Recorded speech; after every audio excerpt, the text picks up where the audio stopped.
Welcome back, ladies and gentlemen. In this video, we're studying accelerated motion. So, why study accelerated motion? Well, it turns out, actually, when you look around, most motion is not constant. There's a change taking place almost all the time. It's actually extremely uncommon. It's almost sort of artificial for motion to be constant. You can point to examples of it, but most of the time, things are changing. And so we do need to look at this and try to understand it. What I want to do is use Mrs. Kangaroo again and Junior along for the ride. And at this time, again, pause will be to the right. We have our coordinate system indicated here. And Mrs. Kangaroo will start here at this first location, and we're going to start tracking her motion. So at every second, we're going to note where she is. So after 1 second of time goes by, well, she's now at this new location, the second dot. One more second goes by and she's at this new location, this third dot here. But notice that in this second bit of time is just 1 second to go to there and then 1 second to go to there. She traveled further, greater distance in the same amount of time. Well, that should tell you faster, right? More distance in the same time, she's going faster. And then 1 second later she's here, going faster still because she covered more distance. 1 second later she's here, faster still because she covered even more distance. Very small velocity in the beginning and very large velocity toward the end. Velocity is changing. And anytime you see a diagram like this with the dots and the spacing is different, you instantly should recognize that velocity is changing. And therefore, there is an acceleration. So we have the data here, time measured in seconds. We watched Mrs. Kangaroo for 5 seconds. Velocity measured in meters per second, and we tracked her velocity for those 5 seconds.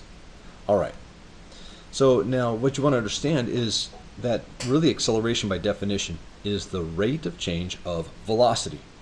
That phrase, rate of change, is something that you're probably familiar with, especially if you're in the more interesting math classes. If you haven't heard that yet, you're going to start to a little bit in this class and also in your math classes.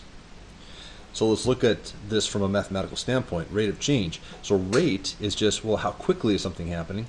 And, well, how quickly is the change happening? And we're talking about a change in velocity, right?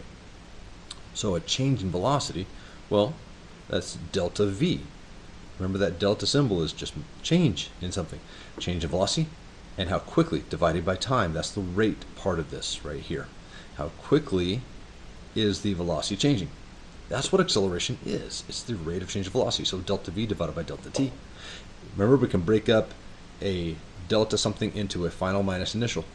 So we have final velocity minus initial velocity divided by final time minus initial time. And you're used to seeing that.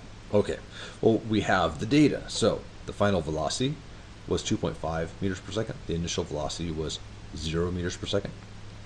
The final time was 5 seconds, and the initial time was 0 seconds. And when we finish this math, we get 2.5 divided by 5. And the mathematical answer is just 0.5. But look at the units. What's going on here? We're taking meters per second, the measurement units for velocity, and we're dividing by seconds, the units for time. Meters per second divided by seconds. Well, this is already meters divided by seconds one time, and we're dividing by seconds another time. It's almost like meters per second per second. That's one way you'll hear this phrase, meters per second per second. But if you do this, you realize, well, we're dividing meters by seconds twice, these two combined. And it's most often written this way, meters per second squared. Now what's being squared is just the seconds on the bottom of this fraction, that's all. Meters per second squared is how you would say this, the units of acceleration. So we have our answer. Mrs. Kangaroo's acceleration is 0.5 meters per second squared. What does this mean, though, is that every second of time, her velocity was changing by 0.5 meters per second. Every second of time, her velocity increased, because it's a positive answer. Her velocity increased by 0.5 meters per second. Every second. And so that's how you can think, that's how you should think of this, is rate of change of velocity. How quickly is velocity changing? It's changing by 0.5 meters per second each second that goes by. And this is something interesting. When what we've done is we've kind of, well, based on a definition, is looked at a mathematical relationship that gives us an equation.